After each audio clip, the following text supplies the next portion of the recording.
Hello, everyone, and thank you so much for joining us. I'm Alan Maneker. I'm the chairman of the board of the Steps Beyond Foundation, and it's my pleasure to welcome you to part one of this important and timely panel discussion sponsored by our organization and part of the Artist Talk series entitled Activism Through Dance.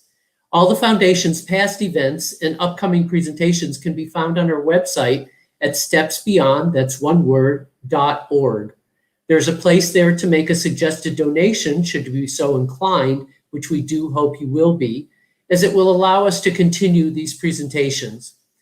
Also, during the presentation, please feel free to enter your questions into the chat during the discussion. The panel will make every effort to answer them. Now, I'd like to turn it over to our moderator, noted choreographer, Donald Byrd. Hello, Donald.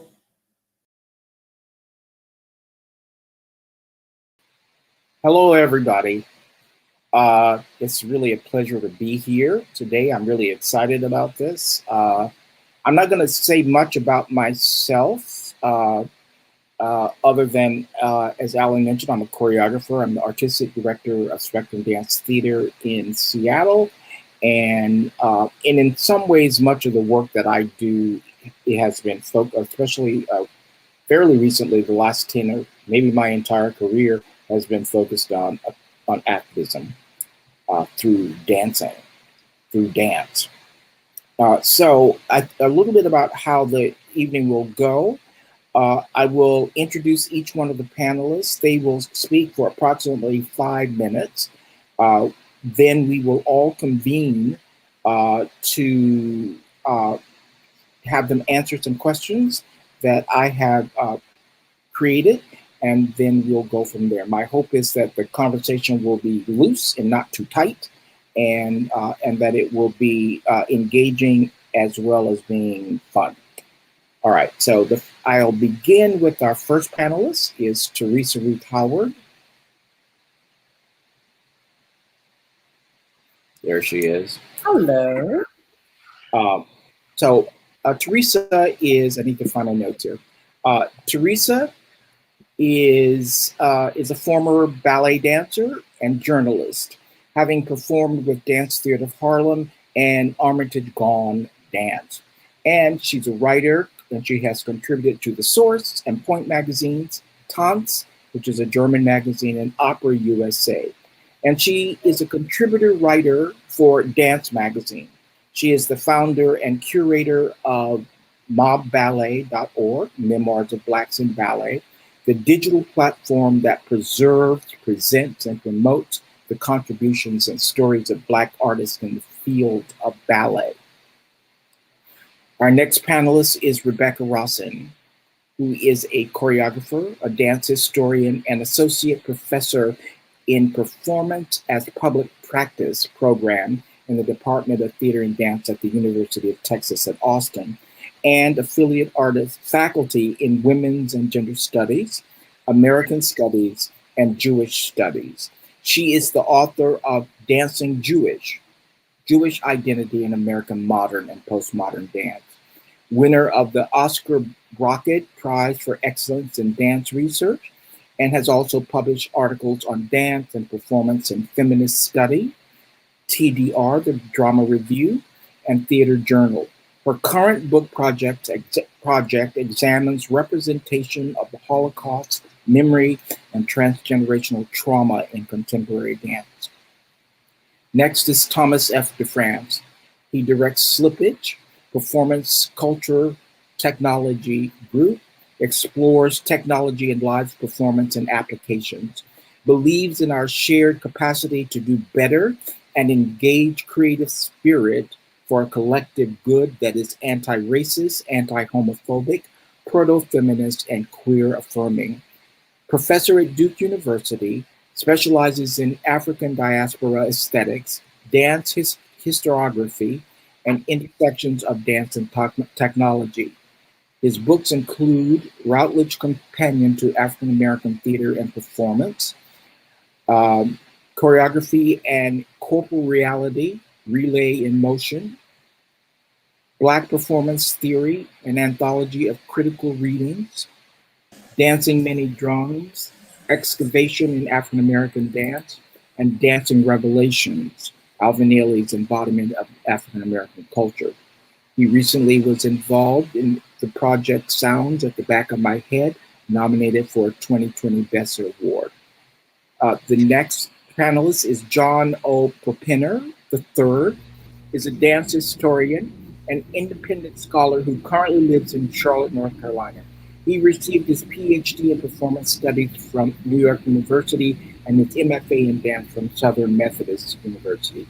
He has held teaching positions at Florida State University, University of Illinois, Urbana-Champaign, University of Maryland, College Park, and Howard University in Washington, D.C. He has lectured nationally and internationally, and his book, African American Concert Dance, The Harlem Renaissance and Beyond, was published by the University of Illinois Press in 2001. He also serves as a primary consultant for the PBS documentary film Free to Dance. His most recent essays have been published online as part of the Jacob's Pillow Dance Festival. Jacob's Pillow's Dance Festival's archival project, Dance Interactive. Great. All right. I hope that wasn't too painful. Somebody's mic is kind of buzzing a little bit. I don't know who it is. But anyway, we'll start with the statement from Teresa New Power. Thank you, Donald Byrd. It's always a pleasure to meet you. And it's wonderful, wonderful. I feel like the odd man out, as I'm not formally a scholar. But I find this topic really interesting because I accidentally found myself as an activist, right? I've kind of like fell into a big mouth got me into the business, if you will.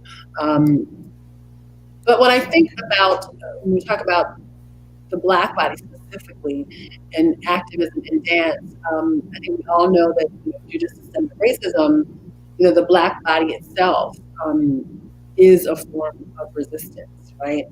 And it has been oppressed, and whether living or dead, when it survives or thrives, whether in a coffin like the body of Emmett Till or those depicted hanging from trees, it is a form of resistance, and this resistance is not a choice, right? It's an inheritance, and the Black body is not controlled.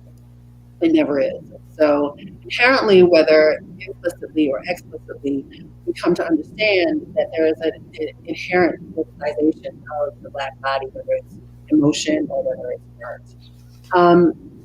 So if I walk that idea a little bit down the road, I arrive at like the Black body on stage, where this is even more apparent, like whether it's performing in a Eurocentric art form like ballet, or whether it's in its own cultural renditions of movement, or telling its own stories. Either way can be interpreted as resistance or activism, whether it's intended or unintentional for both the artist or the spectator. So if I walk that a little further down the road, when we ask about activism and how it shows up in performance, the context I think about is the enslaved Africans, right, and the creation of Cuba, right, where they're using their bodies and dance in place of drums and a form of communication. I think about the invention of the cakewalk, where enslaved people are openly mocking their oppressors in the creation of a social dance. And so for me, this is kind of through a living, there's a type of activism. I see activism in dance as a way of carving out spaces of our own when denied access. We see this very much in ballet, where there are two parallel societies, and though unable to enter the mainstream, Blacks are in their own spaces, creating studios and performance opportunities, no matter how marginalized or small they might be, they're present. And so I see that as a form of activism. We see this in theater, we see this in opera, and we can even extend that to institutions of higher learning. So again, it is inherent in the legacy of the way we have to do life. Then I think about Katherine Dunham, who obviously, in the most traditional sense, was an activist. She refused to perform for segregated audiences, performing with a white sign, no white sign on her bottom. At points, I see her activism in taking the ritualistic Afro-Caribbean dances and rituals and placing them in a proscenium theatrical context, which I equate with the same thing, the same trajectory that got us ballet in the theater from the courts. And I also see I see that sort of the evolution of that in sort of a Camille Brown in her Black Girl Linguistic play, when she takes the chalkboard, the chalk drawings of little girls, and sets it up and transforms that into high art, the way that Dunham transforms these Afro-Caribbean dances into high art by putting them in this single context. So I guess part of what I'm interested in this conversation is the question about, if our bodies are inherently, vehicles of activism, whether we want to or not, the way that they're interpreted, then can we separate that, right? Is that a possibility? Does it always have to? Does it always have to be interpreted that way? And can the Black artist just be a creative without that sort of pattern?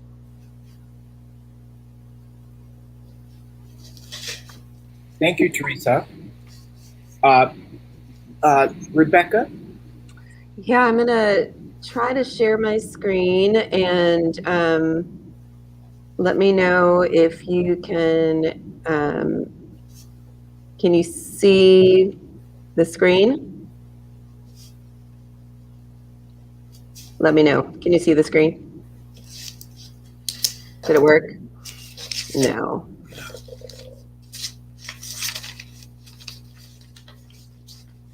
I'm sorry, y'all. Can you hear me? Can you see my screen? I hear you, but I don't see the screen.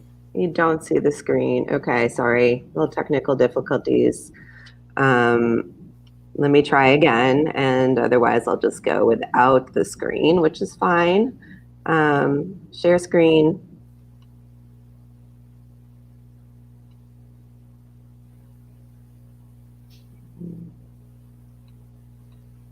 Okay.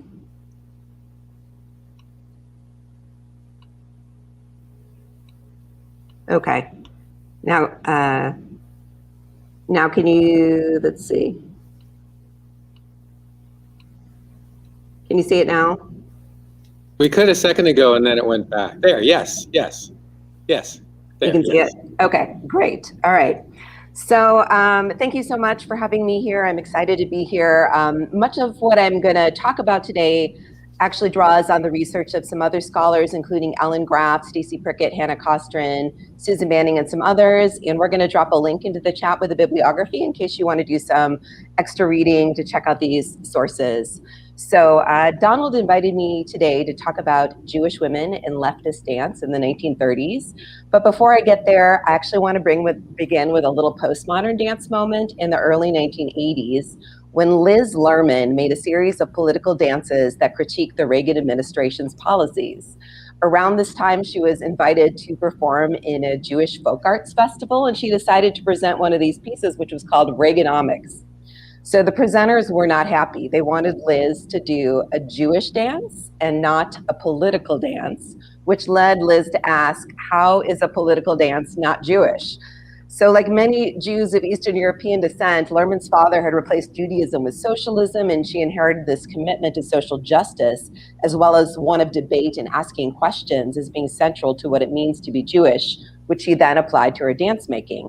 And so those connections between Jewishness and activism and feminism and dance making has a long history that stems back to the fringes of modern dance in the 1930s, when a number of young Jewish women were actually the primary dancers in Martha Graham's and Tanya Holmes' companies. And these young women were the children of working class Jewish immigrants who were communists and socialists.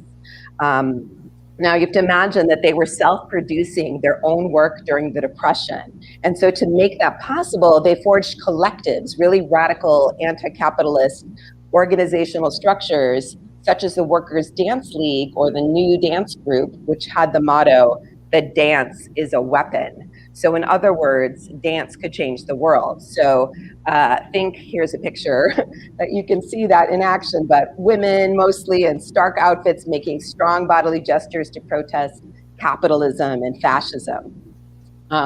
So leftist dance aesthetics differed from the more abstract bourgeois aesthetics that were associated with Martha Graham. And they believed that dance should depict real world struggles and be legible to working class audiences and not just elite audiences. So they performed in concert halls and at Communist Party meetings. They organized boycotts and benefits for political causes. And one of these dancers, Edith Siegel, also recruited non-dancers into her companies directly from unions. So when I look at Siegel's production history, you could actually see some evidence of crossovers between leftist dance and the new Negro movement at this time. So for example, in 1934, there was a concert at BAM, which featured the Workers' Dance League, the Modern Negro Group, which I believe was Helmsley Winfield's company, and Siegel's Red Dancers.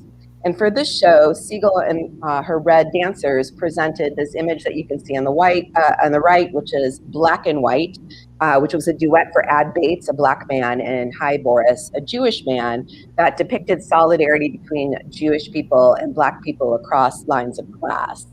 And this is in the years before Jewish people had assimilated into whiteness due to class mobility.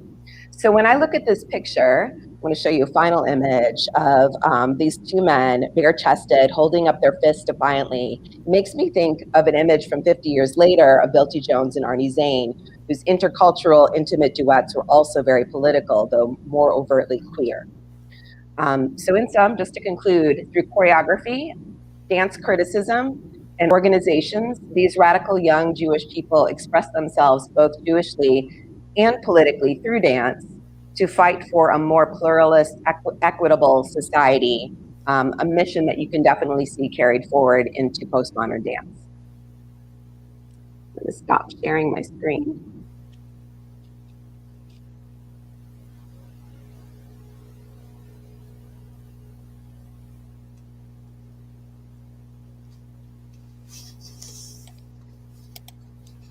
Okay, I'm ready.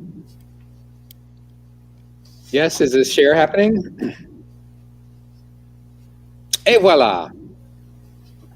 The image startles, his white face ground into the floor, his mouth open to release a peal of pain, his body contorted with hands pulled useless behind his back, his leg extended tensely upward toward the ceiling. The soldier's decorations are askew, inverted by the momentum of his fall, untidy. Above him, the Black man gazes impassively, his body not at all tense. He seems relaxed even, as though lifting an unwieldy but not particularly heavy object. The Black man wears his collar open and his tie loosed a bit, as though he were on his way home from work. This job of disabling the white soldier is extra labor, out of the norm, but not unexpected. He's prepared for it. His hat sits calmly on his head still, stylishly arranged as he placed it before he came out of his house, before he had the encounter with the white soldier, before he knew there would be a skirmish. He is cool, even in this posture of battle captured by the camera. The energy of the image comes from the white man's face, from his immediate look of pain, eyes closed, back horribly contorted. The Black man's face is cool and calm. We can't see his eyes, but they are surely trained on the white man. Was there a fight? Of course. Is the white man a victim? How could he be? Clad in military gear, the white man represents a political order. He represents a system of control that lords over the civilians. The black man could be anyone. The violent imagery here suggests a literal inversion of political order, framed by the camera without setting or witnesses. It offers a racially constructed uprising, the fantastical turning of tables so that the black man is literally on top, ready to discard the white man, to pitch him away like so much useless dreck. The image presents a stark portrayal of retribution in line with the imagery created by other artists working within the nationalistic aesthetic paradigms of the 1960s Black arts movement. The dance that this photograph represents is Massacre le Langage, Alvin Ailey's most overtly political choreography from 1969, set in a no-name, no-exit bar in South Africa. Significantly, however, this photograph, in its depiction of racial politics, suggests a dance that doesn't really exist. I've seen Massacre a half dozen times and never with the casting of a white man in either of these two roles. Of course, Ailey eschewed casting by race, so the soldier might or might not be played by a white artist from Ailey's company at any performance, but this particular moment captured by the camera does not stand out in my memory of the dance itself. In the work, the fight that it represents is not one of triumph for either of its combatants. In fact, the soldier manages several body-slamming parries against the businessman character, and all the photograph is something of a provocative red herring. Still, Massacre stands as one of Ailey's few gestures towards politicized dance theater, and white critics continually refer to the dance as a work of protest. The work derives much of its power from the shocking epilogue and its rote repetition of opening gestures, now danced over and around a bloody dead man heaped on the barroom floor. And I'm going to switch to one other image, and I just have a couple other things to share. Let's see here. So this is later in the piece. A bloodied man enters the bar and is part of the dance. The corpse becomes a ghost of those who have come and gone, those who have died in class and race-based struggles worldwide, who share the stage with those who dance there now. Wasn't he there dead on the floor from the beginning of the piece? Isn't he there always? And I'll show you one other image from this dance. Here's an image of towards the very end of the piece. And what I'm thinking about here is Alvin Ailey's sort of presence as an artist who was working in forms of expression that allowed Black people to operate in these sort of large venues and recognize ourselves with a certain kind of mobility and beauty and agility. And at the same time, he's someone who was working not necessarily as an activist explicitly, but his work is thought of as being related to the kind of activism that we might be considering tonight. And here's an image at the very end of the dance where the characters move around, leaving the dead body on the floor. And I'm going to stop there. Thank you.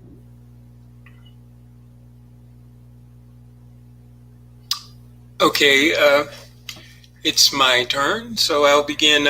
When our group was discussing how we were going to approach this presentation last week, I remember saying that I felt there were different ways in which artists might engage in activism during their careers. So I want to begin by revisiting that idea. And since I'm last, our other panelists have already covered some of those ways, but I'll mention some of them myself. I can think of a number of historical examples of African-American artists of the 1940s and 1950s who created concert works that commented on socio-political realities, such as America's history of racial exclusion, oppression, and decimation. As I mentioned in another presentation I did with Donald and Teresa, Pearl Primus's early solo works in this genre included Hard Time Blues, Strange Fruit, and Jim Crow Train. While Katherine Dunham's Southland was her commentary on lynching in the South. I think of these works as having social and political activism embedded within them. The artists were creating with that intent in mind. Primus expressed her intent in 1943 when she said, quote, "Each one of us can field a weapon against Jim Crow and fascism, and my special one is dancing. I shall continue to protest Jim Crow through my dancing until victory is won," unquote. And of course, you can see how that ties in with some of the things that Rebecca was saying about Jewish dance collectives like the New Dance Group, because that's where Pearl Primus got her much of her initial training in contemporary dance. And Dunham spoke of her intent in a 1977 interview with Veve Clark, quote, "I think that what we went through in the 30s and thought we had conquered in the 40s gave me enough stamina and many times strategy to live through the 50s and the 60s. I think that's the only thing I could have done. I was inculcated with the idea of eliminating social injustice." An important part of these women's stories is that both of them were pressured by arms of the US government because of the purportedly suspect nature of their creative work and their political leanings. Primus was surveilled and interrogated by the FBI concerning her activism, and Dunham was pressured not to present Southland during her company's international tours in the 1950s because the work presented a negative depiction of race relations in America. But the other aspect of Primus and Dunham's activism was what I might call focused cultural activism.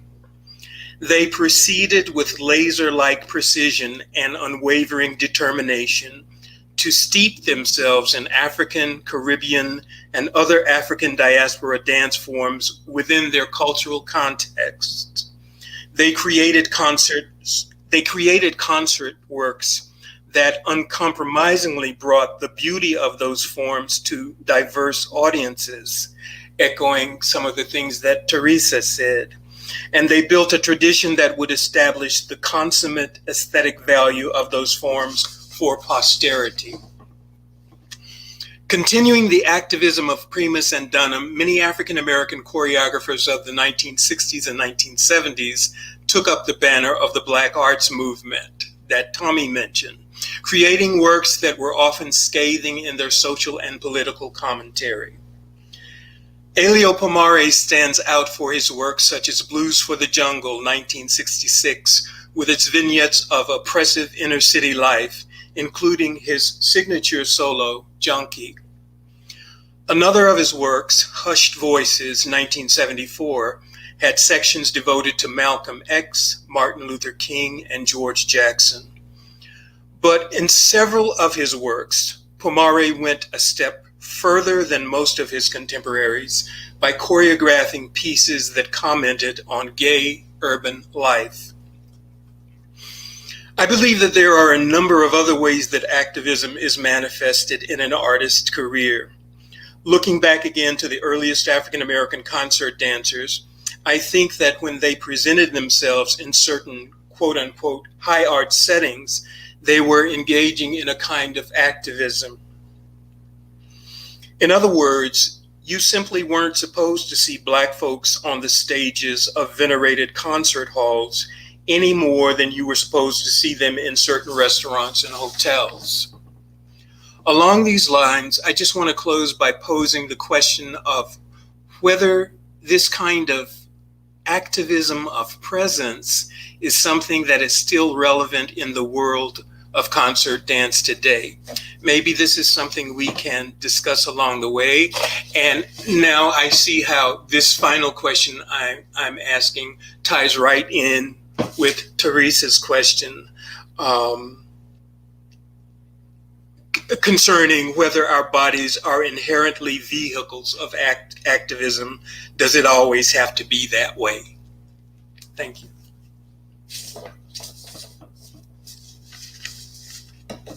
Thank you, everybody. That was great.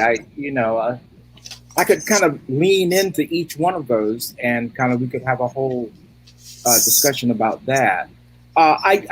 There were some things that I wanted to some questions that I wrote down that I wanted to ask you, and I'm kind of looking at them, and I'm going to kind of piggyback on this first question, something John just said. And so one of the reasons that I'm always interested in doing one of these panels is because I want to learn something, and so I get to engage with some concerns and questions that I have. So this is one. Because of when I became conscious of dance, the late 60s, early 70s, it seemed to me that modern dance artists, especially Black artists and Jewish women artists, work always was activist. For the most part, I did not separate the two, dance and activism. Am I overstating this?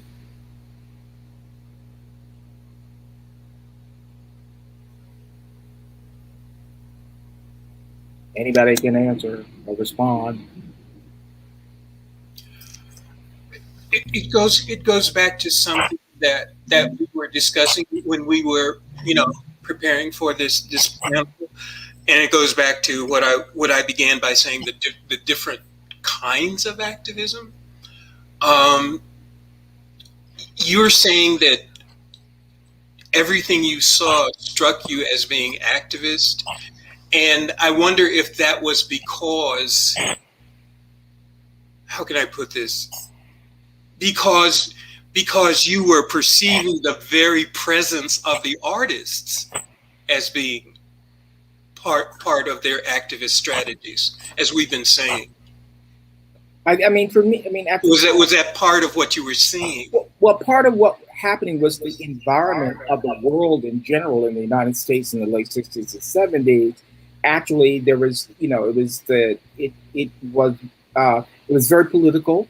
And the activism was a kind of an everyday thing. You walked out of your house or your apartment, and there was activism going on in the street. People were demonstrating the war in Vietnam, the civil rights movement. There was always something. So everything then for me was seen through that lens. So I'm wondering if it was actually happening in dance to that degree, or was that just my perspective that caused me to see dance that way? I would just speculate that I would speculate that it was some of both.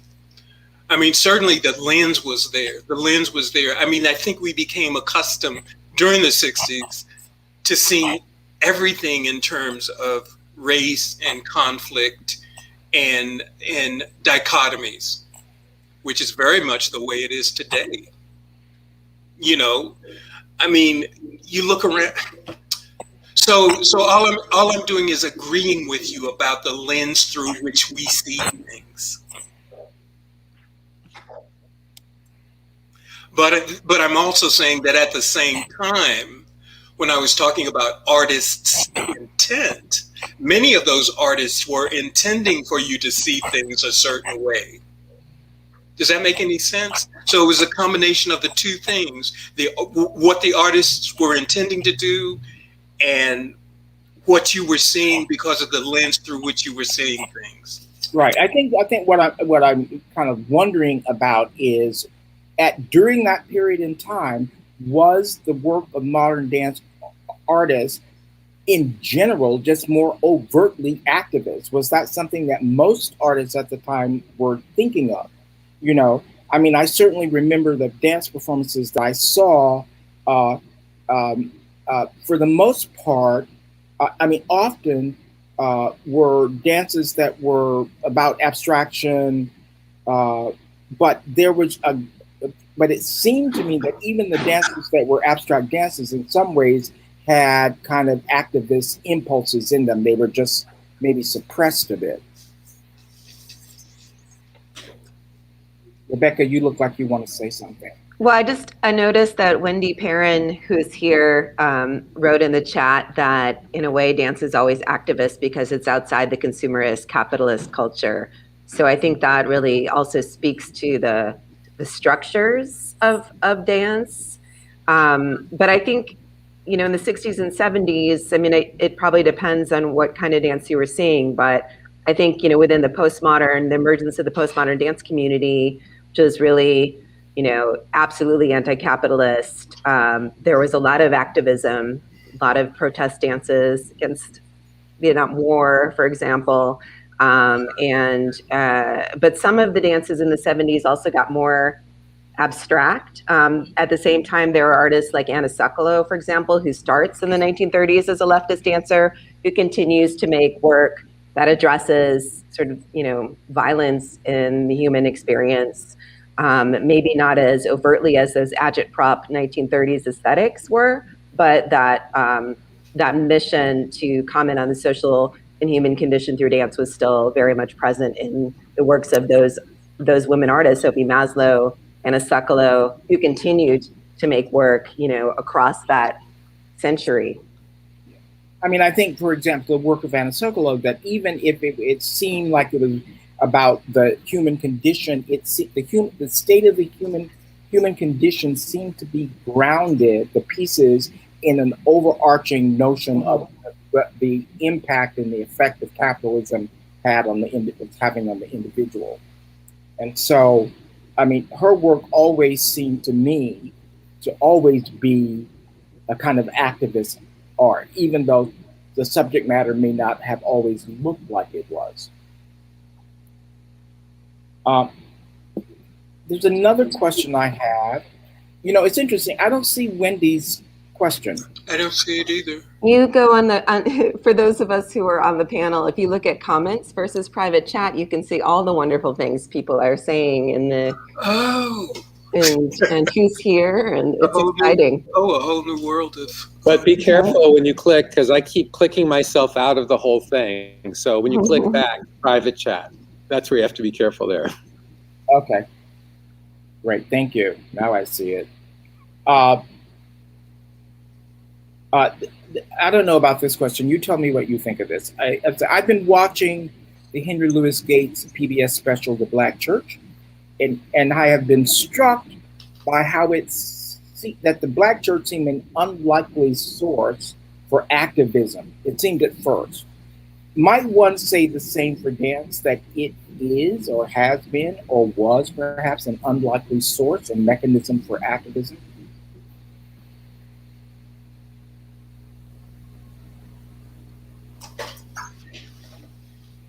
I think it actually makes the most sense in a way, because you can say more without saying anything, and it's left up to interpretation.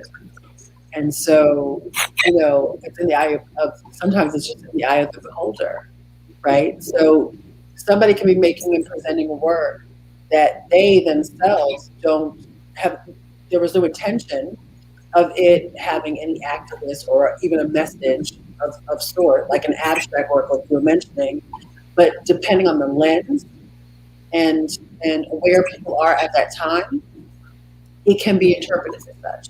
And I think going back to like this, like when you're talking about the 60s as now, I feel like where you are culturally informs both the artist in creating and the spectator in taking that in, right? So like where you are when you're sitting in that seat, you know, informs what you're experiencing.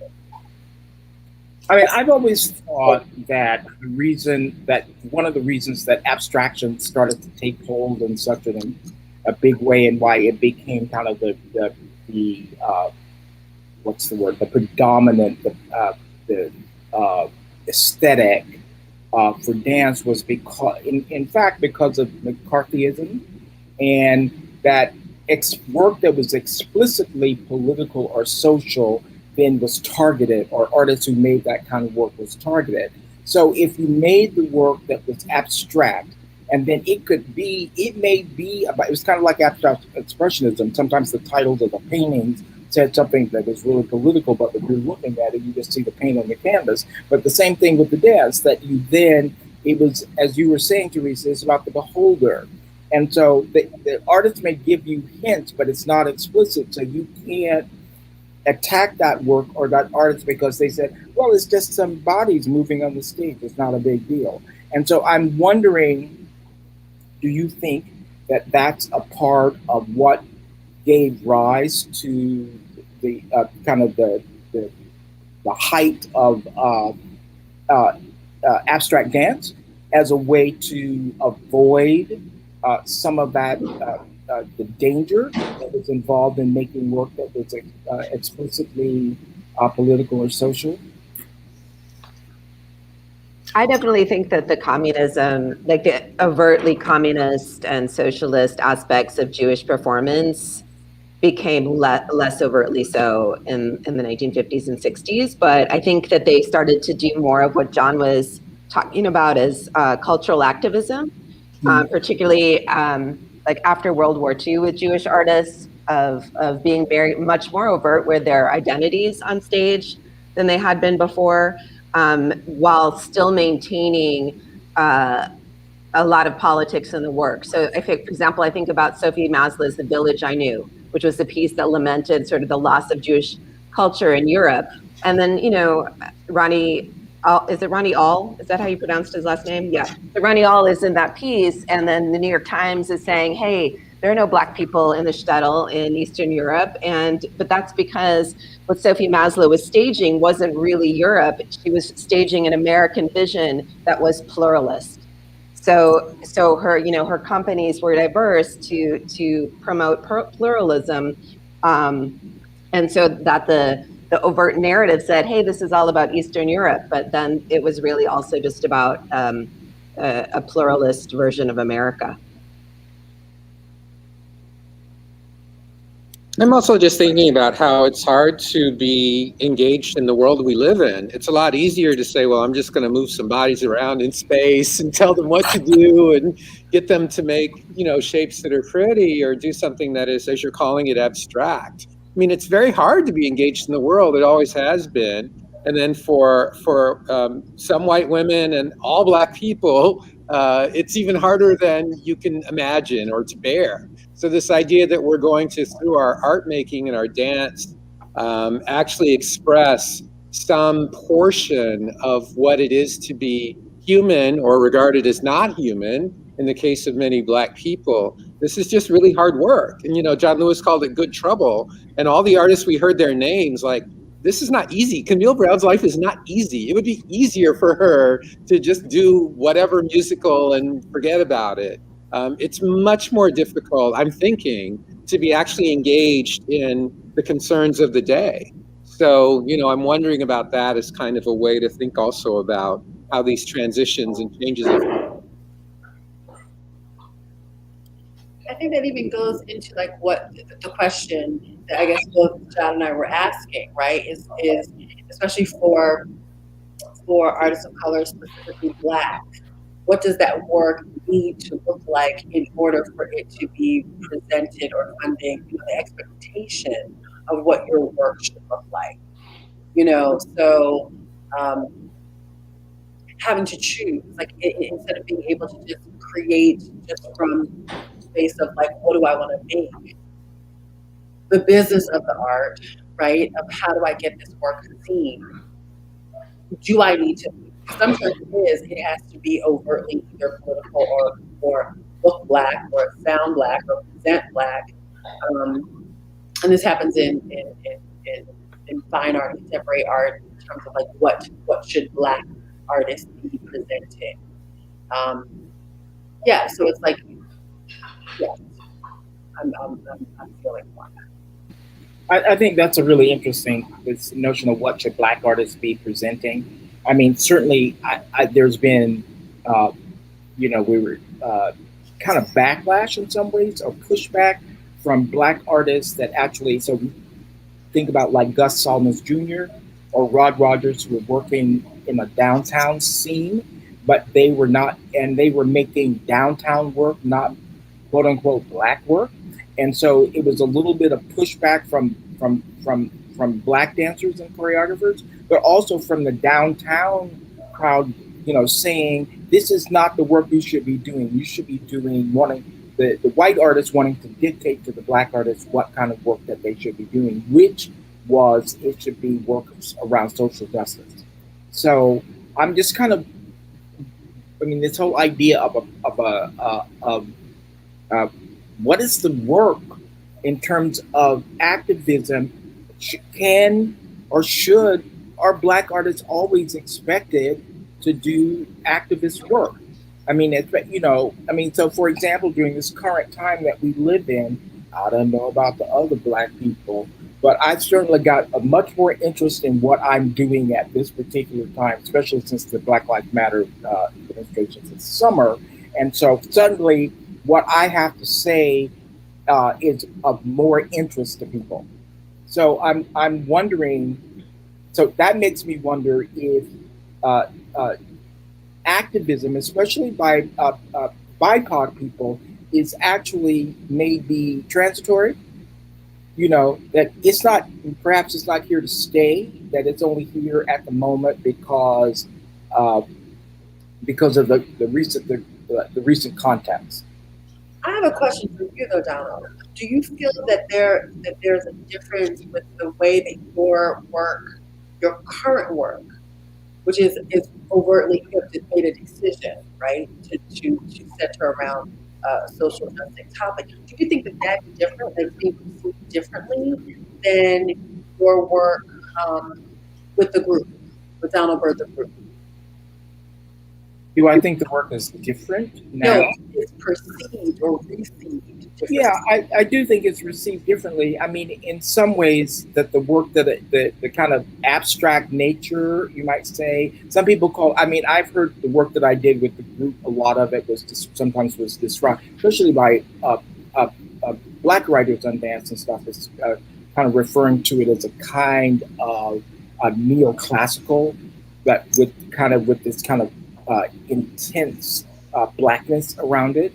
And I certainly think that work, then that was interpreted as being aggressive. The Black angry man kind of syndrome was there, and things in that world of things. And I think now that the work is received differently because it doesn't feel like, I think, for people that I'm lashing out and thrashing out because I'm mad at this and I'm mad, that it actually feels like it's more purposeful in some ways. And so, yes, to your question. It's directed in a direction that they find appropriate. They find appropriate, yeah. Be angry in this particular way. You just can't be angry the way you want to be angry. Like Colin Kaepernick can't protest the way he wants to protest. Yeah. Because it makes me uncomfortable, just like people say here in Seattle about my work. Oh, it made me uncomfortable. Okay. So the thing is that being uncomfortable is a reason not to support something. And whether it's, so as opposed to, oh, maybe I'm uncomfortable, maybe that's a good thing. So. But your work to me has always been so political. I'm just thinking of seeing the minstrel show, for example, when you first presented it in a huge theater in Chicago. I was also I was looking at a Time magazine, and there was this article on what they were framing as the New Black Renaissance, which was essentially this notion, with Black authors saying it's not new. It's always been there, right? But it's at this current moment, you've got white people suddenly being interested, right, and suddenly putting resource towards it in ways that white people hadn't been doing prior. And so there's this interesting conundrum. I'm curious to hear perhaps if you all would talk about a little more as this notion of a new Black Renaissance as it meets work that's been happening. The work's been there the whole time. I think this relates to what Donald initially mentioned, that the purpose that he wanted the panel to serve was to relay to younger artists that this artists activism had been here all along. There's a history of it. And so back to you're wondering, Donald, whether activism waxes and wanes. Rebecca is suggesting that it doesn't wax and wane, that there's always a through line there of activist artists who are holding the line who are at the front and creating work that addresses and comments on social and political problems. It's always been there. That's what I was trying to say, from Dunham and Primus to the Black Arts Movement to 60s and 70s into the 80s and 90s.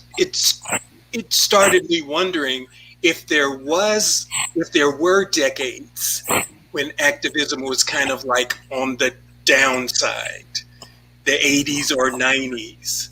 I don't know. Does anyone see it that way? But the thing is, now, today, there's an upsurge again. Everybody I know is an activist artist. But my main point is that there's always that continuum of activist artists who are on the aesthetic front lines or whatever. Yeah, I disagree with that, and I disagree. I agree. No, I do agree. Oh, I disagree. Sorry, not disagree.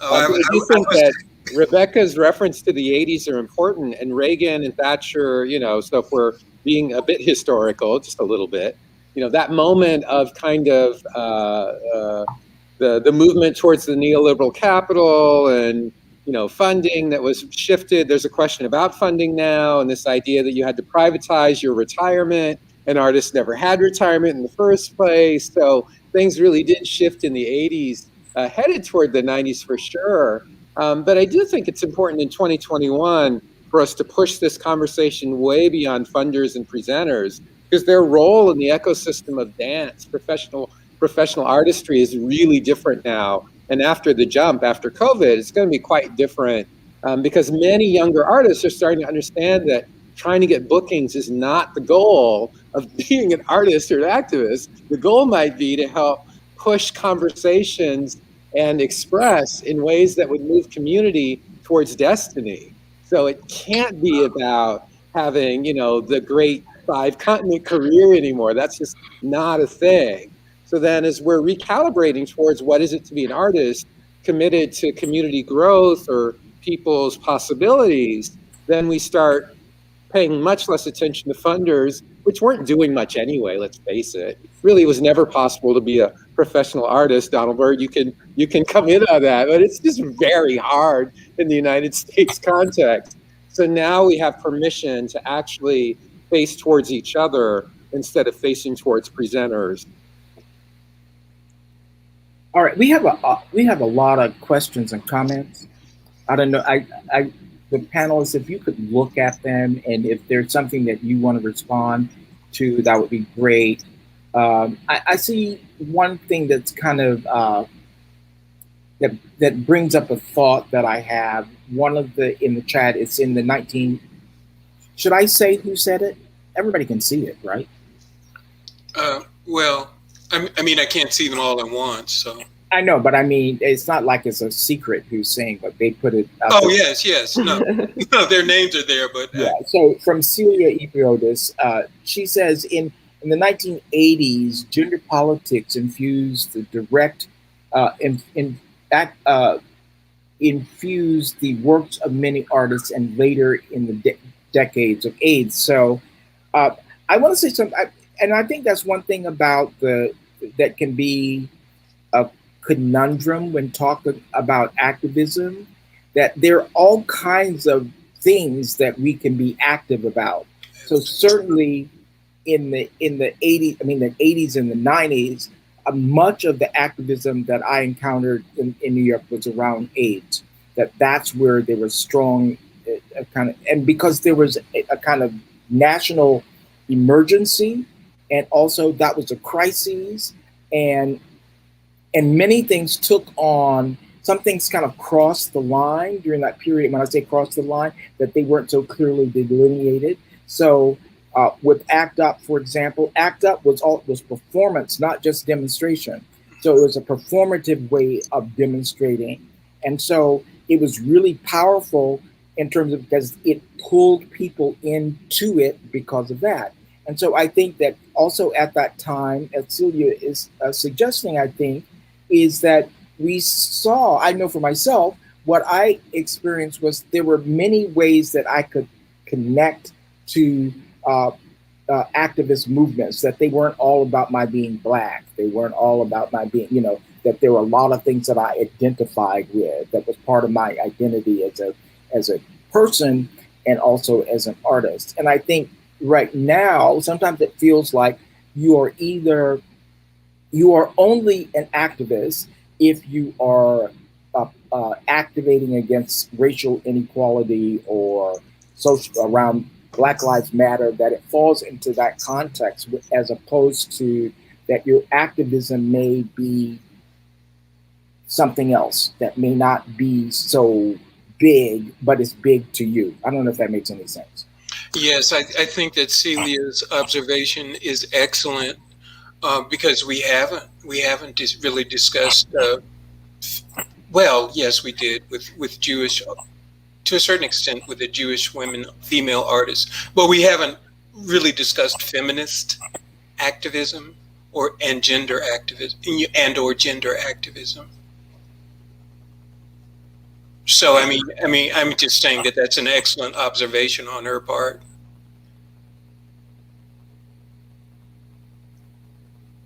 I mean, there's another comment that's here about from S. Mackel. Dance is both inherently body and personal.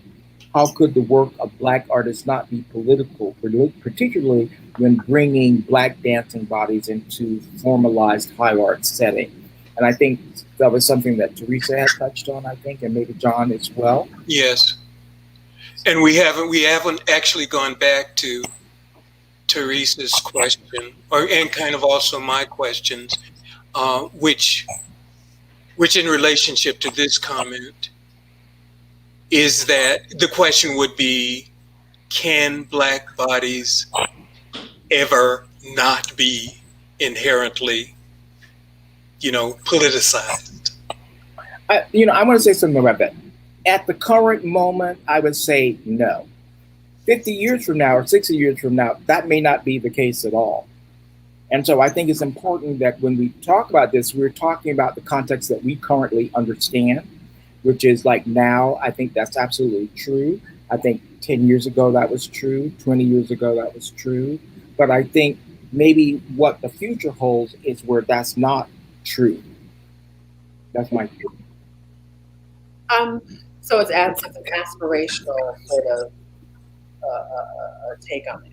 I mean, I think that for me, when I think about when Arthur Mitchell and Carl Shook are founding Dance Theater Harlem, it's interesting that it's an act that Arthur Mitchell creates in direct response to the murder of Martin Luther King, right? And so he's like, what should I be doing? Who am I in this particular struggle? And he leaned into what he knew, right? And so he understood. I mean, this is a period of respectability, politics, and all of that. And so all of that has a lot to do with Dance Theater Harlem, how it was formed, the way that he formed dancers into sort of like his image, the way that he folded, the way that he told, especially in the early days, we have like Louis Johnson's Forces of Rhythm, the works that he was presenting and how he was presenting this. There's a subtle, sub rosa sort of activism in just us being in that form, alone. And then I think it's just on another term when he says, okay, we're going to change the color of the tool, the type of the point shoes, right? So I think that there is, again, that carving out of space that is a part of that activism. And it takes on different forms. It doesn't have to look or sound like the things that are expected, especially of Black people. And I think that now we're seeing, especially in ballet, dancers really kind of standing in their maybe in isolation because they might be the only one in company, but they're standing fully, like calmly in their blackness in this country. And I feel like I was not here, but I can believe when you were siloed in, a space of white that was ballet, there was a sort of suppression of your culture at times, right? Like people try to assimilate into this space. Where I feel like these Black ballet dancers now, are actively like leading their Blackness, whether that's the way they're choosing to wear their hair, or asking to wear their own flesh color types, or just even with their own platforms, right? So I think that activism is shifting, like Tommy, going to your point of these presenters. Presenters in a way are obsolete, right? Because you can create work and present it in a form where you don't have to ask permission, you know what I mean, or ask for access. So, I mean, it's all sort of like we're on a learning curve. There's a question that came up from Wendy Perrin. She asked the question about what about in other countries? Is the Black dancing body in Ghana always activist? Well, how about just at home? I mean, in my family, my body's not politicized. We're actually talking about white audiences here. We're talking about white people and white racism and structures of white supremacy looking at Black people. And that's really different than how we are in our own art forms and our sense of ourself. And when we're dancing ballet on the stage and the audience is all Black or mostly Black people, like we're not politicizing the bodies in the same ways that we're tending towards a thinking of activism doing something essentially for white people. And so, I want to turn our attention back towards us with us. So when white Jewish women are dancing among themselves, when disabled people of color, when wheelchair users of color are dancing among themselves, their bodies are not politicized the way they are when, able-bodied people are watching them and going, wow, that's a disabled dance company. So yeah, these questions are also all questions of framing as well. And that was kind of something that Teresa had brought up right at the beginning. It matters who's doing the watching and who's doing the deciding about the kind of discourse or the framing. But yeah, we're not politicized at home when we're dancing, and we do amazing dances for each other. So when we want to talk about, though, being at the Metropolitan Opera House, then of course, because these histories of white supremacy are built into the marble that lines the building. I mean, how Manhattan was constructed was through the disavowal of BIPOC folks, especially obviously Native Americans. So, I don't know that we even started with a land acknowledgement. So we've got to do better. We can do better. We must do better. And for those same reasons, in regard to Wendy's questions, I don't know. I can only speculate, but I would imagine that in many African countries, because it all is all in the family, and as opposed to having to deal with structures of white supremacy, there would also be a difference there. And again, speculating that in some African countries, the divide is ethnic as opposed to racial. There are different ethnic groups in African countries that might help determine how people see each other. They're all Black, but they belong to specific ethnic distinctive groups that might see each other differently and often have prejudices against each other. So that's an interesting question that Wendy poses, and I was just taking a stab at it, mostly speculating. The one thing that it kind of brings up for me about Africa, there's a very well-known, highly regarded white male choreographer that I have a lot of respect for, and he's seen some of my work, and he was very complimentary about the abstract nature of the work, that the work, how it kind of went back and forth between being kind of driven by a particular issue, and then there were the parts that you could break down into, as what's her name that used to write for the New Yorker back in the day, where she would always criticize work sometimes, or she would say the formal dancing was not very interesting, you know. So Arlene Croce. Arlene Croce, thank you. So this he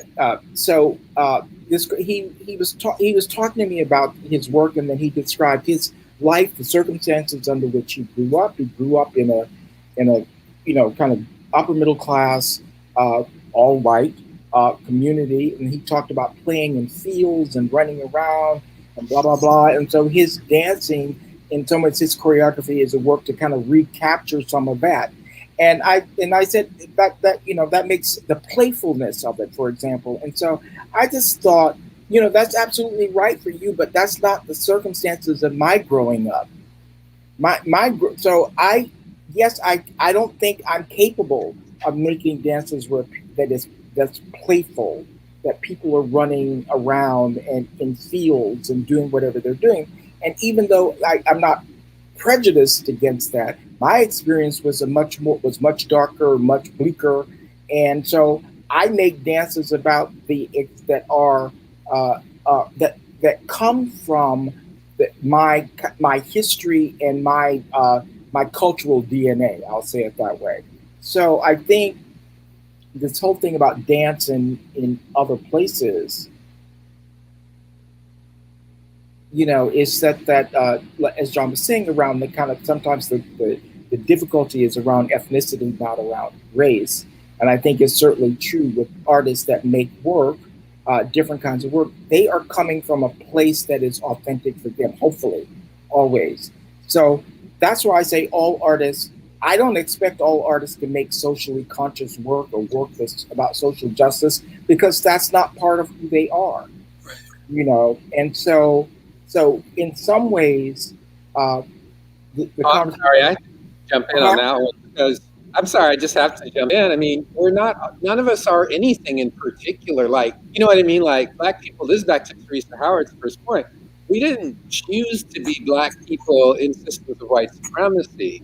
So there's no natural sort of way to be an artist, or, you know, like, well, if you're not awake to how the world is organizing itself, you're not just choosing to disengage from life and civil society. You know what I mean? You're actually choosing to be violent against people of color, working for. I mean, we have a commitment to make to each other. So this idea that you're going to make a dance about dancing in the fields because it's your experience, I'm just not a fan of that. I just cannot. I'm like, we need art to help us reimagine and reorient. And the idea that you would just do something because it's familiar, you know, none of us do that. You know, I mean, like, there's an intentionality that needs to be, needs to be, funny is a construction, but it matters to be intentional in our lives and move towards each other. And if you're kind of playing in the field, dancing with the daisies, I don't know. That's just not the world most of us are in. And I just want to, you know, wonder at that. Well, is that perspective sort of like a byproduct of privilege, right?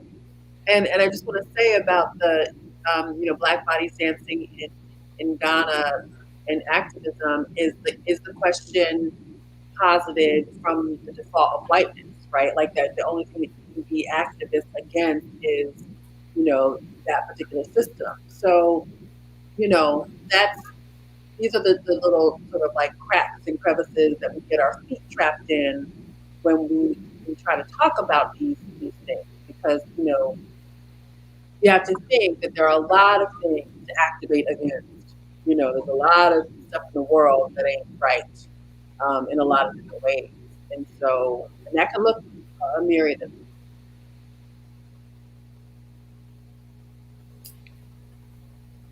Well, I think we're probably at time. Tommy's laughing. He always laughs. This has been an amazing experience. I'm sorry I had to spend so much time looking at what people were saying rather than listening more intently to what the panelists were saying. No, the questions and comments are really interesting. Yeah, they are really, I don't know how, if somehow that those could kind of get out. I mean, the panelists, I mean, everybody can see them, but somehow to have a record of them, I think would be the questions and observations that people are making. One that, I know we've got to go, but one that catches, if we go a little over, one that catches my attention is, oh, where'd it go? Oh, I lost it. Oh, it's all the way up here now. Kate keeps changing. Well, John, they're wanting us. We've got to go. Stop. Okay. Yeah. Okay. They're wanting us to stop. Oh, they want us to stop. Well, tell them we're not going to stop. Yeah, what is this stop? All right, so that was more like the conversation that we had before. Okay, alrighty. All right, so everybody, thank you so much. This was so great. I'm so glad you're the right group of people for this conversation, and I'm thrilled. So thank you. Bye. Thank you. Thank you. Thank you. Bye-bye. Bye-bye.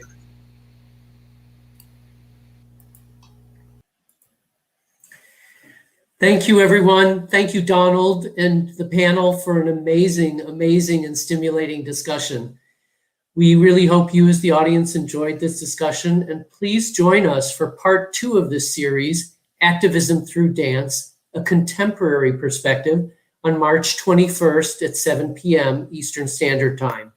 Again, if you feel so inclined, please help us to continue to make these presentations by making a donation to our foundation at stepsbeyond.org. Good night to everyone, and thank you all again. Good night, all.